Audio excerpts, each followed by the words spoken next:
कर्म हमारो किए हम कर्मन थे न्यारे है। आचार्य कृपया इसकी प्रकार करें। ये कबीरों की, संतों की अपनी आंतरिक स्थिति है, अपनी कहावत है।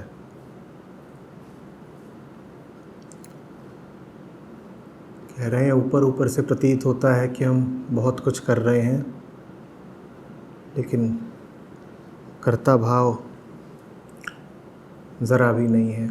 हम उस तरीके से अपने लिए कुछ करते ही नहीं जैसे कि तुम करते हो, जैसे कि कोई भी आम व्यक्ति करता है। सभी कर्म हमारे किए हम कर्मन से न्यारे हो। न्यारा अर्थात अनछुआ, अस्पर्शित। हम अपने कर्मों से बहुत साफ नाता रखते हैं, हानि लाभ का। कर्म करते ही इसीलिए हैं कि आगे कुछ लाभ दिखे या हानि कम हो। यहाँ कहा जा रहा है कि कर्म हो रहे हैं पर कर्मों से हानि लाभ मूलक संबंध नहीं है हमारा।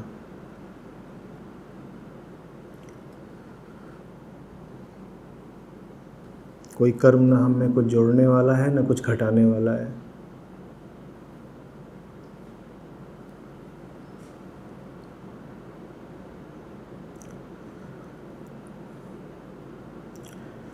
जैसा मैंने कहा, ये कबीरों की अपनी आंतरिक दशा है। उन्हें न कुछ पाना है, न कुछ गंवाना है, तो उनके लिए बिल्कुल ठीक ही है कहना कि सभी कर्म हमारे किए हम कर्मन से न्यारे हो। आप लेकिन वैसे ही कर्म करिए जिनसे आपको लाभ होता हो। कबीर साहब आत्मस्थ हैं, आप नहीं। उनके लिए कुछ पाना शेष नहीं है, आपके लिए अभी बहुत कुछ गंवाना शेष है। निष्काम कर्म, अनासक्त कर्म कबीर साहब को शोभा देता है, हमको नहीं। हमारे लिए तो ज़रूरी है कि कर्म सोद्देश्य हो, कर्म सकाम हो, और कर्म का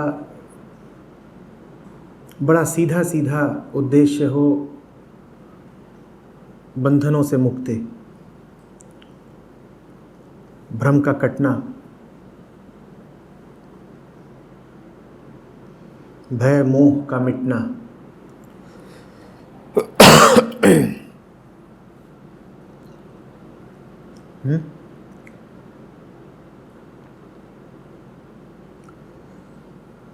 जो बात कबीर साहब यहाँ कह रहे हैं वो हमारे लिए एक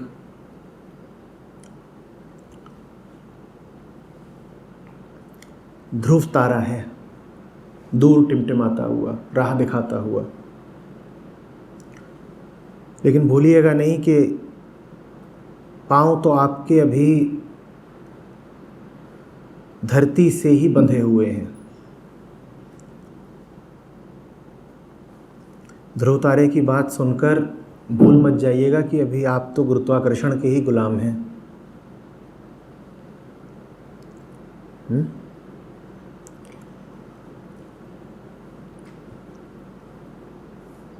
पर इस तरह की बातें, ऐसे आसमानी बोल भी बीच बीच में सुनने आवश्यक होते हैं, ताकि याद रहे कि गुरुत्वाकर्षण से आगे भी कुछ है।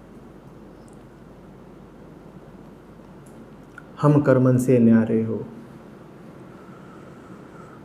जो कर्म से न्यारा है वो जीवन से ही न्यारा हो गया।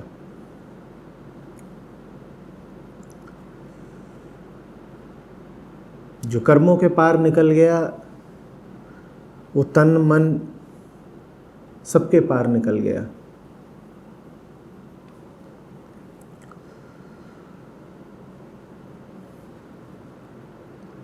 जिसने कर्म से नाता तोड़ लिया, उसका नाता अब कर्ता से कैसे बचेगा? और कर्ता नहीं तो मैं नहीं, मैं नहीं तो क्या? कुछ नहीं। झुंझलाए बौखलाए आदमी को बड़ा सहारा मिलता है जब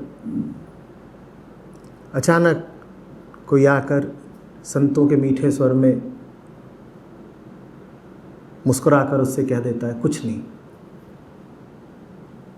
तो जीवन का सारा बोझ ही बहुत कुछ है, वो बहुत कुछ जो मन पर छाया रहता है। ऐसे में कोई आता है फकीर और कह देता है कुछ नहीं, न कर्म न कर्ता न अहम, कर्म मुक्त, अहम मुक्त, देह मुक्त, जीवन मुक्त।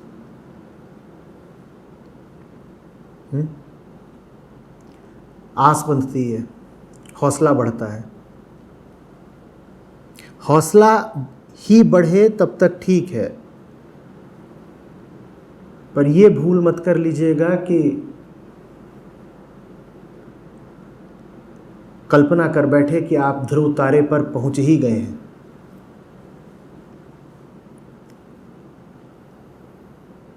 जीवन मुक्तों का काव्य सुनकर आपको भी गुमान हो गया कि आप भी जीवन मुक्त ही हैं।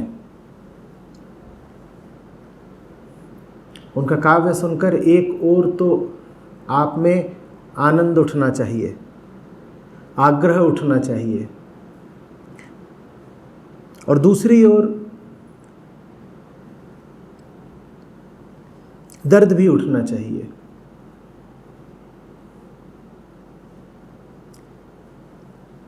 एक तरह से अपमान का भाव उदित होना चाहिए। कोई कहाँ की बात कर गया, हम जमीन पर ही पड़े रह गए।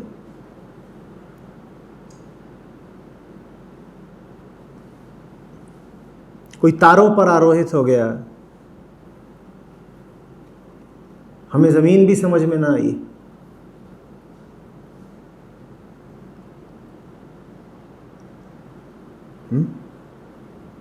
आपको प्रेरणा मिले, आपका हौसला बंधे,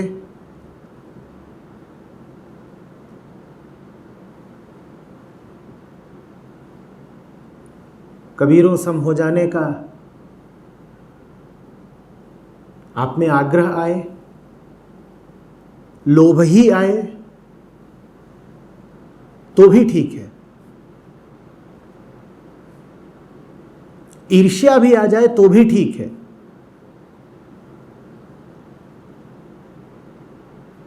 वियोग की पीड़ा उठे तो कहना ही क्या।